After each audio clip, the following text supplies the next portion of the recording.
Bonjour.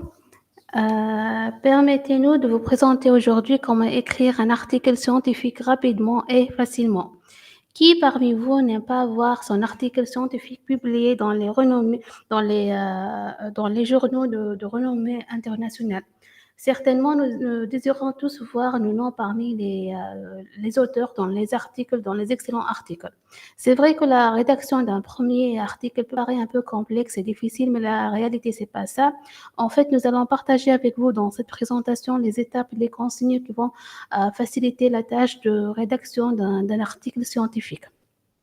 Ces étapes et ces consignes sont divisées en trois parties. Les étapes à suivre avant la rédaction, les étapes et les consignes à suivre lors de la rédaction et finalement les étapes à suivre lors de la soumission. Commençons par la première partie. Donc, avant de nous lancer dans l'écriture, nous devrons réfléchir au message clé de notre futur article. Qu'avons-nous découvert et quel serait le principal point à retenir pour le public de notre journal? Une fois nous avons fixé notre message clé, il faut penser à un scénario qui va véhiculer ce message. Autrement dit, comment pouvons-nous organiser nos résultats de manière à ce qu'ils suivent une histoire convaincante?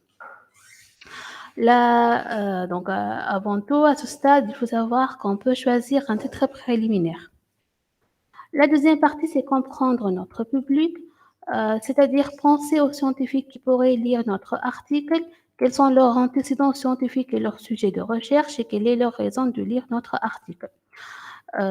Si notre recherche est interdisciplinaire, comme la biophysique, la biochimie, la bioinformatique, il faut poser la question, est-ce que tous les lecteurs vont comprendre notre message?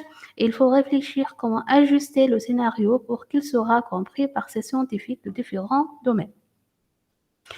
La troisième étape, c'est la préparation des figures et des tableaux. Et c'est une partie très importante parce que plusieurs lecteurs vont regarder seulement les figures et lire seulement les tableaux. Et la question qui se pose maintenant, c'est comment on fait le choix entre une présentation sous forme de figure et une présentation sous forme de tableau. C'est simple. Les tableaux sont faits pour afficher une grande quantité de données qui ne peuvent pas être facilement tracées sur un graphique, alors que les figures sont faites pour présenter des images, présenter des graphiques et comparer les résultats expérimentaux entre différents échantillons ou par rapport à des valeurs calculées théoriques. Une chose très importante, c'est que ces figures et ces tableaux doivent être visuellement attrayants, avec une légende claire et concise, surtout explicite, et surtout ne pas répéter les données partagées ailleurs dans notre article. Finalement, avant de commencer la rédaction, il faut préparer des références. Donc, il faut commencer à collecter notre bibliographie à l'avance et utiliser des logiciels de référence comme Mendeley et Zotero. Une fois nous avons fixé le message clé, le scénario, et nous avons préparé les figures, les tableaux et les références, il faut structurer le processus d'écriture avant de passer à l'étape de rédaction proprement dite. Vous savez tous que les premières parties d'un article scientifique sont le résumé et l'introduction. Mais en pratique, lorsqu'on fait la réduction, on doit commencer par les méthodes, puis résultats, puis discussion, après conclusion, pour revenir à l'introduction et au résumé. Commençons par la partie méthode, c'est la partie la plus simple. L'objectif ici, c'est expliquer comment nous avons étudié notre question de recherche, décrire les protocoles que nous avons utilisés. Il faut inclure suffisamment de détails pour qu'un lecteur intéressé puisse reproduire notre méthode. Et si nous avons utilisé une technique déjà connue, une référence, un article décrivant cette méthode est largement suffisant. Pour la partie résultats, l'objectif, c'est inclure que des résultats représentatifs essentiels pour prouver notre message. Toute autre donnée peut être mise dans l'annexe et bien sûr, pas de référence citée ici parce que ce sont nos propres résultats. Arrivons à la discussion. Ici, on va expliquer l'importance de nos résultats pour notre domaine de recherche, comparer nos résultats avec d'autres études publiées dans notre domaine. Et si nous ne sommes pas cohérents, il faut suggérer des raisons possibles expliquant la différence. Et il faut également mentionner tous les résultats non concluants et les limites de l'étude. Pour la partie conclusion, il faut savoir avant tout que la conclusion peut être, selon la revue, soit une section distincte, soit le dernier paragraphe de la discussion. Dans la conclusion, on doit mettre en évidence les résultats les plus importants de notre travail et expliquer les nouveautés ajoutées dans le domaine. Et surtout, il ne faut pas répéter les principaux points de la discussion. On peut ajouter une discussion à un niveau plus haut, mais il ne faut pas répéter la discussion. Revenons maintenant à l'introduction. L'objectif de l'introduction, c'est énoncer notre problème de recherche, détailler les connaissances existantes dans le domaine, fournir au lecteur les informations de base nécessaires pour comprendre notre étude. Donc, il faut citer des articles qui doivent être actuels, pertinents et datant pas plus de 10 ans, sauf s'il s'agit de la première découverte dans le domaine. Et la dernière partie de l'introduction, c'est la citation des objectifs de notre étude. Et je finis avec le résumé. Quand son nom indique, le résumé va résumer le contenu de notre article. Il permet au lecteur de décider s'il souhaite en savoir plus.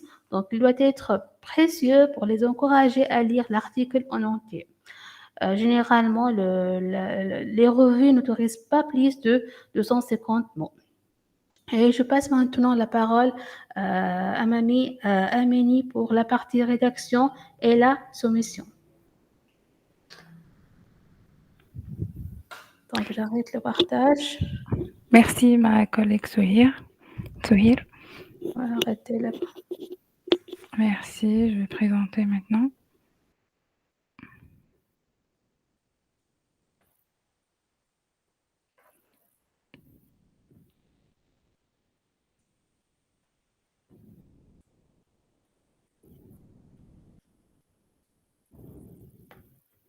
C'est bon?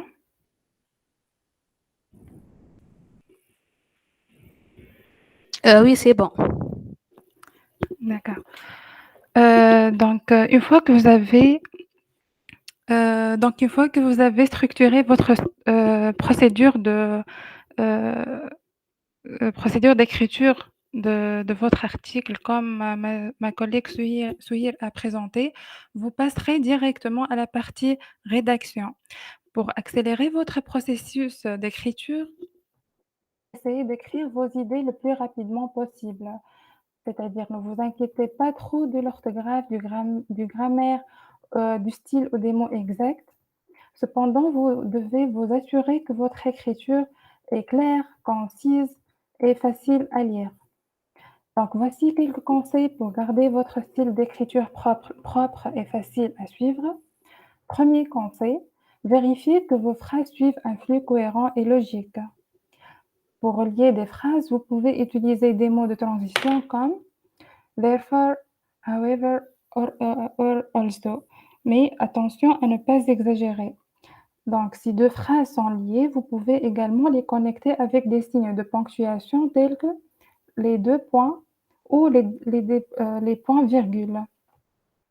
L'essentiel il faut que vous assurez que vos phrases et paragraphes sont connectés dans un ordre logique à partir de l'aperçu général jusqu'à les détails spécifiques et à partir de l'introduction d'un tel modèle jusqu'à la description des résultats, etc. Deuxième conseil, gardez votre écriture claire et simple. L'objectif principal de la rédaction d'un article scientifique est surtout d'être compris afin d'être par la suite accepté, publié et cité. Donc, la clarté, c'est la clé principale. Pour cela, évitez d'utiliser des métaphores ou des comparaisons, sauf si vous êtes sûr que vos lecteurs ne l'interpréteront pas mal. Troisième conseil, gardez vos phrases courtes et précises. Vérifiez toujours dans vos phrases les mots redondants, c'est-à-dire si un mot ne joue aucun rôle dans la phrase, supprimez-le. On prend un exemple pour mieux comprendre. The core PRC2 complex consists of histone methyltransferase subunit EZH2, which depends on association with SUS12 and EED and the additional association of the histone binding protein RBBP. Après la correction, ça devient The core PRC2 complex consists of histone methyltransferase subunit EZH2, which works together with SUS12 and EED and the histone binding protein RBBP. Donc ici, on remarque que lorsqu'on a éviter les mots redondants et qui ont le même sens et on a évité, c'est-à-dire les répétitions. On remarque que la phrase est devenue plus claire, plus simple et très facile à comprendre. On passe au quatrième conseil. Écrivez avec des noms et des verbes et réduisez l'utilisation des adverbes et des adjectifs. Comme l'écrivain Mark Twain a dit, When you catch an adjective, kill it. No, I don't mean utterly, but kill most of them. C'est-à-dire que éviter l'utilisation des adverbes et des adjectifs. Comme cinquième conseil, écrivez en anglais simple. Utilisez un langage clair pour tout le monde, y compris les anglophones non natifs, en évitant les mots de jargon. Même si l'anglais est votre langue maternelle, gardez à l'esprit que ce n'est pas le cas pour de nombreux scientifiques. Réduisez le nombre d'abréviations que vous utilisez, en particulier celles qui ne sont pas typiques du domaine, car elles rendront votre texte difficile à suivre. Utilisez la voix active comme sixième conseil. N'hésitez pas à écrire les méthodes à la voix passive, car cette section se concentre sur les étapes franchies plutôt que sur qui l'a fait. Cependant, nous vous recommandons d'utiliser la voix active dans toutes les autres sections chaque fois que vous le pouvez. Parce que écrire la plupart de votre phrase à la voix active rend le texte facile à lire et à comprendre. On prend un exemple. Cat and Run typically uses fresh and fixed samples as starting material, but there have been adjustments to the protocol that allow the use of samples observed in 10% DMSO. Après la correction, Cat and Run typically uses fresh and fixed sample as starting material, but protocol adjustment can allow, donc on a utilisé la voix active directement, can allow the use of samples observed in 10% DMSO. On passe au septième conseil, éviter les noms zombies ou les nominalisations. Donc ces mots en la terminaison T-I-O-N, M-E-N-T ou E-N-C-Y, comme les noms implantation, agreement, tendency, etc. Donc les noms zombies font des phrases compliquées, donc, alors que quand vous les voyez, remplacez-les par un verbe actif directement. Exemple. Premier exemple, our findings are in agreement with the previous study. Ça devient our findings agree with previous studies. Deuxième exemple, we made an assessment of. Ça devient we assessed, tout court. Troisième exemple, our study took many factors into consideration. Ça devient our study considered many factors. Donc à chaque fois, la phrase ça devient plus simple et très clair. Huitième conseil, gardez le sujet et le verbe rapprochés. Assurez-vous que le verbe suit le sujet pour que les phrases soient faciles à lire et les lecteurs comprennent immédiatement l'idée sans relire la phrase. On prend aussi un exemple. The discovery that PRC2 loss does not lead to the global loss of H2AK has complicated and expanded our model. Après la correction, la phrase devient We found that PRC2 loss does not lead to the global loss of H2AK, and this discovery has complicated and expanded our model. Donc, on a remarqué que le sens est très clair de la phrase après la correction, car le sujet est juste après le verbe. Une fois que la rédaction est terminée, envoyez la copie à votre collègue, votre superviseur ou d'autres auteurs et collaborateurs, car c'est une bonne pratique d'obtenir des commentaires précieux et réguliers afin de vous aider. Donc, on passe à la partie 3, c'est la soumission d'articles. Si vous avez déjà décidé le choix du journal pour la soumission, vous devez toujours vérifier ses directives et ses instructions. Vous pouvez également consulter le style d'autres articles publiés dans les revues que vous envisagez de soumettre votre article. Enfin, soyez prêt à ce que la préparation de votre document de recherche pour la soumission ne soit pas un processus rapide. Pour cela, vous passerez par plusieurs séries de modifications et recevrez de nombreux commentaires frustrants, comme il est figuré dans le schéma. Donc, chaque étape, ça demande des conseils et des corrections, et le temps, ça prend entre de 4 à 12 mois, 3 à 12 mois. Donc, ça dépend de l'étape et ses corrections et les demandes de l'éditeur, etc. Mais cela en vaudra la peine lorsque vous verrez enfin votre article en version imprimée ou pré-imprimée. Ensuite, n'oubliez pas de tweeter à propos de votre première publication, car il est temps de célébrer et d'être cité. Merci pour votre attention.